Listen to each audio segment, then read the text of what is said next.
The glass walls of Meridian Global Systems shimmer with the reflection of Manhattan's skyline, a mirror made of steel, light, and ambition. Inside the top-floor office, Nathan Carter stood alone, staring at a monitor that once represented control, order, and victory. Now, it glared back at him like a burning ruin. 15 years of work, gone in minutes. It began with a single red alert flashing at the corner of his screen. One alert became 3, then dozens. Lines of code scrolled faster than his eyes could follow. Files vanished. Systems froze. Security logs turned into gibberish. Every department went dark. Meridian wasn't just being attacked. It was being erased. Nathan's heart pounded as he slammed his fist onto the mahogany desk. No, this can't be happening. The numbers on his dashboard plunged. The $12 billion merger, scheduled to finalize at dawn, was unraveling in real time. Every passing minute was bleeding millions. Outside the floor-to-ceiling windows, New York City glittered indifferently. The city never wept for fallen kings.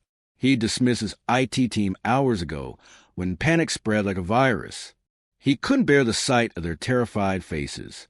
He needed silence, time to think, time to fix, but the only sound now was a dull hum of dying machines. Then came something unexpected. Footsteps, soft, steady, followed by the faint squeak of wheels. Nathan turned. A woman in a blue janitorial uniform was pushing a cleaning cart down the corridor. She paused at the open door, startled to find him still there. Her light brown hair was pulled back neatly. Her eyes, gray and calm, met his with quiet curiosity. Nathan let out a bitter laugh. "Don't worry, you're not interrupting. Just watching 15 years of my life burn." The woman hesitated, then gently knocked on the glass. "Are you okay, sir?" Her voice carried a soft accent. "Spanish, maybe." "Define okay," Nathan muttered. "My company just died in front of me." Her gaze shifted to the glowing monitors. "That's a cyber attack," she said simply. Nathan blinked. "Excuse me. I used to work in cybersecurity," she continued, rolling her cart inside. "Before life happened. May I take a look?" Nathan almost laughed again. The woman mopping his floors wanted to fix what his entire IT department couldn't. But there was no arrogance in her tone, only certainty. Something about her calm confidence steadied him. "Knock yourself out," he said, stepping aside. She sat before the computer, her fingers flying across the keyboard with practiced precision. Her name tag caught the light, Lucy Rivera. Nathan watched, stunned, as she accessed hidden directories he didn't even know existed. "Who are you?" he whispered. "Someone who refuses to let things die before trying to save them." She replied without looking up. "Your backup servers, are they linked to your mainframe?" "No." "Good. That's your miracle." Code streamed across the screen like a digital storm. Slowly, the chaos began to retreat. Corrupted data reappeared. Directories revived. For the first time that night, hope flickered inside Nathan's chest.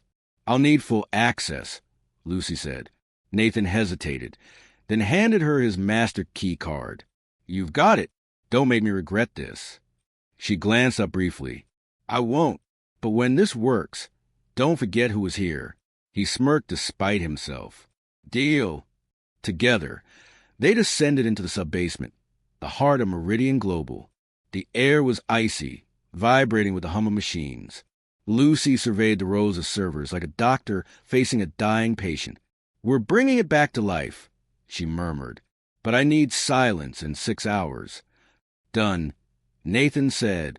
For once, he wasn't the one giving orders. As she worked, he watched her, steady, unflinching, tireless. Every keystroke echoed like a heartbeat in the dark. Hours blurred. Coffee turned cold. Then, near 3 a.m., the red alerts flickered and vanished. Nathan leaned forward, breath shallow. "Wait, is this real?" Lucy smiled faintly. "Your empire's breathing again, Mr. Carter. Just needed a little CPR." Nathan laughed softly, almost delirious with relief. "How do I even thank you?" "Don't," she said. "Just fix what's broken outside the system, too." When dawn spilled to the vents, the monitors glowed with a single message. "System restored successfully." Nathan stared at the words in silence. Lucy leaned back, exhaustion softening her face. "Congratulations," she said. "You're alive again." He looked at her. "No, we are." That morning, employees entered the office to find themselves sitting beside a janitor, both sipping coffee amid the humming servers. None of them knew she just saved everything, or that she'd changed his life forever. The next morning, Meridian Global Systems buzzed with rumors. Something monumental had happened overnight. Systems restored, networks alive, no official explanation. Nathan called a meeting with the senior staff. As sunlight poured into the boardroom, he said calmly, "I want to introduce someone." Every head turned. "This is Lucy Rivera," he continued.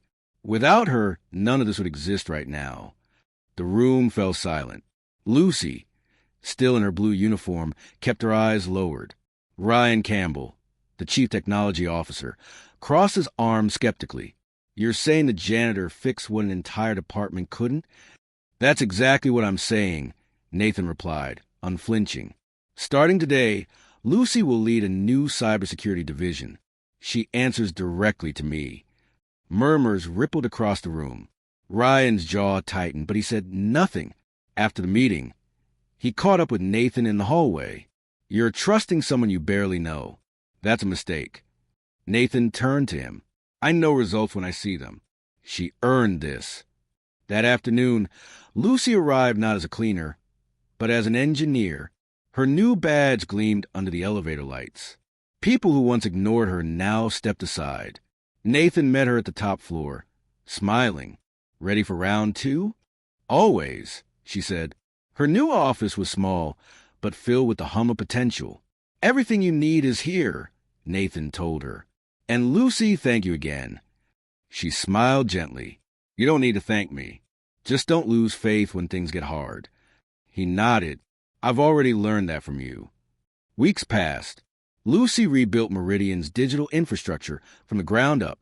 New firewalls, encrypted systems, a hand-picked team loyal only to her. The company's comeback became headline news. Investors returned. Clients praised their resilience. But beneath the success, something felt wrong. Strange activity logs appeared. Unexplained pings.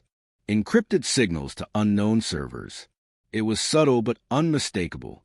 One night, Nathan appeared at her office door, 2 cups of coffee in hand. "Figured you'd still be here." She accepted one gratefully, pointing at her screen. "Something's off. These signatures match the ones from the original attack, but they're coming from inside our network." "You mean someone in the company is behind it?" Nathan asked. "I can't prove it yet," Lucy said. "But whoever it is, they know the system too well." Days of tracing yielded nothing but dead ends.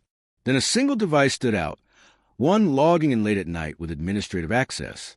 Ryan Campbell. Her pulse raced. That night, Lucy entered Nathan's office with a flash drive. "We need to talk." She plugged it in. Logs filled the screen. Ryan used her credentials to access restricted data during the breach. He rerouted permissions and deleted records. He was the entry point. Nathan stared, stunned. "Are you sure?" "Absolutely." He paced. "If this leaks, we'll lose investors again. The board will panic." "Then don't leak it," Lucy said. "Not yet. Let him think he's safe. Give me time to find who he's working for." "That's dangerous," Nathan warned. She smiled faintly. "So was trusting me the first night. But you did." Over the next few days, Lucy played a silent cat-and-mouse game. She shadowed Ryan's moves, building decoy systems to lure him in. Each keystroke exposed more of his secrets. Then, an anonymous text buzzed her phone. "Stop digging or you'll regret it." She froze but didn't stop. She sent the message to Nathan, who called instantly. "Are you okay?" "I'm fine," she said, "but this means we're close." The next morning, she found a GPS tracker under her car. Whoever was behind this knew everything. Nathan wanted to call the police. "Not yet," she insisted. "If we do, they'll scatter. Let's make them think I don't know." "You're setting a trap," he realized. "Exactly." That night, they stayed late. Lucy pretended to work, while Nathan watched from the shadows. At 11:40 p.m., the security feed flickered. Someone was inside. The door opened. Ryan stepped in, holding a folder. "Working late again?" he asked lightly. "Always," Lucy said without turning. He smirked. "Funny, your job seems to involve digging into mine." "Don't touch that," she warned as he reached for her mouse. The light snapped on. "It's over, Ryan," Nathan said, stepping forward. Ryan froze. His smirk faded. "You think you know what's going on? Meridian sold its soul years ago. Neuralink Systems, they paid me to expose you." Lucy's voice was calm. "Destroying doesn't mean exposing, Ryan. It means betraying." He shoved the folder at Nathan. "You'll see soon enough." By the time security arrived, Ryan was gone. The feeds went dark seconds later. "This isn't over," Lucy whispered. "No," Nathan said, "but we'll finish it." By morning, Meridian Global Systems appeared calm again, but beneath that polished surface, the air was thick with tension. Nathan and Lucy barely spoke in public now. Every move, every conversation could be watched. Ryan Campbell had vanished. His apartment was empty, his company devices wiped clean. But his digital fingerprints led somewhere much darker. Neuralink Systems, Meridian's most ruthless competitor. Lucy worked in silence, eyes shadowed from sleepless nights, tracing signals, encryptions, and ghost files. "They're still inside," she murmured one night, staring at the glowing code. "Someone's feeding them everything they need." Nathan leaned against the glass wall behind her. "You're saying we have another mole?" Lucy's gaze didn't lift. "Yes, and whoever it is has higher clearance than even Ryan had." Hours later, she froze mid-typing. A familiar signature blinked in the code, one she'd seen before in an internal financial document. "Valerie Stone," she whispered. Nathan looked up sharply. "Our CFO? That's impossible." Lucy turned the screen toward him. "She's funneling data through an external consulting firm called North Park. It's a shell, one that leads straight to Neuralink." Nathan's expression hardened with disbelief. "Valerie's been with me since the beginning. She helped build this company. And that's what makes it perfect," Lucy replied quietly. "No one suspects loyalty until it turns into betrayal." Nathan ran a hand through his hair, exhaling slowly. "If this gets out, the board will implode. The press will eat us alive." "Then we don't tell anyone yet," Lucy said. "We watch her, catch her in real time." For the next 3 days, Lucy worked like a ghost, building an isolated dummy server that mimicked Meridian's financial core, filled with fake transaction data and hidden trackers. It was a digital trap set to expose anyone who touched it. On the 4th night, the trap was sprung. At 11:12 p.m., Lucy's monitor pinged. Someone was inside the decoy server, copying, transmitting, rerouting files. The credentials flashing across the screen confirmed it. "Valerie Stone." "She's in," Lucy whispered, her pulse pounding. "Right now." Nathan didn't hesitate. "Where?" "An office building on 39th Street. She's logged in from there." He grabbed his coat. "Then we end this tonight." The drive through the sleeping city was silent. Streetlights stretched like veins of gold along the wet asphalt. When they reached the address, a sleek glass tower rose against the night sky, its lobby still lit. Lucy connected her laptop to the building's network and confirmed it. Valerie's device was active on the top floor. Nathan's jaw tightened. "Stay behind me." Lucy shook her head. "No, we finished this together." The elevator ride felt endless. When the doors opened, they found Valerie in a corner office, calm, composed, as if she'd been expecting them. "Nathan," she said, standing slowly, "you shouldn't be here." "You sold us out," he said, stepping forward. "You sold me out." She smiled faintly, almost pitying. "I didn't destroy anything that wasn't already rotting. Neuralink offered me freedom, something you never did. Freedom doesn't come from betrayal," Lucy said evenly. Valerie's sharp gaze turned to her. "The miracle worker. The janitor who became a savior. You think they'll remember you when this is over? You're a placeholder, dear. A story they'll forget once the applause fades. Lucy didn't flinch. Maybe, but at least I'll know I fought for something real. Then she pressed a key on her laptop. Valerie's screen froze. Red text blinked across it. Trace alert. Connection recorded. Everything you've done is archived, Lucy said quietly. The authorities will have it in minutes. Valerie's expression faltered for the first time. You think this ends with me? She whispered. There are people far more powerful than you can imagine. Maybe, Nathan said softly. But tonight it ends with you.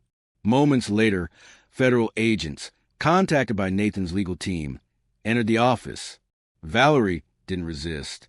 As they escorted her away, she turned to Lucy, her voice low and venomous. Enjoy your victory while it lasts. Heroes always fall harder. By dawn, the news had exploded across every major outlet. Meridian CFO arrested for corporate espionage, linked to Neuralink systems. The world expected chaos.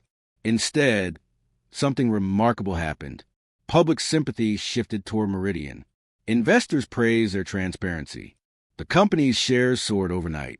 Nathan and Lucy's quiet war had turned into a story of redemption, of resilience in the face of betrayal. When Nathan entered Lucy's office that afternoon, she was closing her laptop, dark circles under her eyes. A small smile tugged at her lips. It's finally over, she said. He looked at her, uncertain. Is it? Or is this just the beginning? Lucy sighed. Maybe both. Either way, I think I've earned some sleep and maybe a full day of daylight for once. He laughed softly. You've earned more than that. She tilted her head. You know, I never planned to stay here forever. I just wanted to fix what was broken. Nathan's gaze softened. Then maybe fix one more thing. Me. That evening, the two stood before the massive glass windows of the top floor, the skyline gleaming below like a galaxy of possibilities. The hum of the building was steady again, alive, thriving. When I first met you, Nathan said quietly, I thought you were just cleaning up my mess. But you were building something bigger, something I didn't even see. Lucy smiled faintly, her reflection merging with the city lights. Sometimes it takes losing everything to remember what matters. And what matters to you now? He asked gently. She turned to him, her eyes calm and bright. People who don't give up, even when it hurts. Months passed. Meridian flourished under Lucy's leadership. Her cybersecurity division became the company's pride, a fortress of innovation. Nathan had the old server room renovated into a research lab bearing her name. When he brought her down to see it, her breath caught. The Rivera Innovation Lab. She read aloud. You didn't have to. I wanted to, he said, because this company wouldn't exist without you. And maybe I wouldn't either. Lucy laughed softly. You're getting sentimental, Nathan Carter. Maybe, he said, smiling. Or maybe I'm just being honest for once. He reached into his pocket and pulled out a small velvet box. You once told me that saving something doesn't mean you own it. It just means you care enough to fight for it. I've been fighting to say this. He opened the box. Inside was a simple, elegant ring, its silver band catching the reflection of the server lights. I don't want to lose you, Nathan said quietly. Not as my engineer. Not as my friend. I want you to stay. Because you choose to. Lucy's eyes shimmered. I chose this a long time ago, she whispered. You just didn't notice. Nathan smiled, slipping the ring onto her finger. Then I'm finally paying attention. The story of Meridian's rebirth spread far beyond Wall Street. Journalists called it the miracle recovery. Business schools analyzed it. But for Nathan and Lucy, it wasn't about money or headlines. It was about trust. How easily it breaks, how rarely it's rebuilt, and how sometimes the people we overlook are the ones who save us. That night, as they left the building hand in hand, the streets glistened with rain. The city that had once mocked Nathan's fall now shimmered like a promise. Lucy slipped her arm through his. You know, she said softly, I used to think miracles came from the sky, but now I think they come from people who just refuse to quit. Nathan looked at her, his voice low. Then you're the only miracle I'll ever need. She smiled. Good, because I'm not going anywhere. They walked into the night. Two survivors, two believers, leaving behind a tower of glass and light that no longer reflected ambition alone, but redemption. Do you believe the people we overlook can change everything? If this story touched you, type 100 in the comments. Tell me where you're watching from, and share this story with someone who still believes in second chances, resilience, and quiet miracles.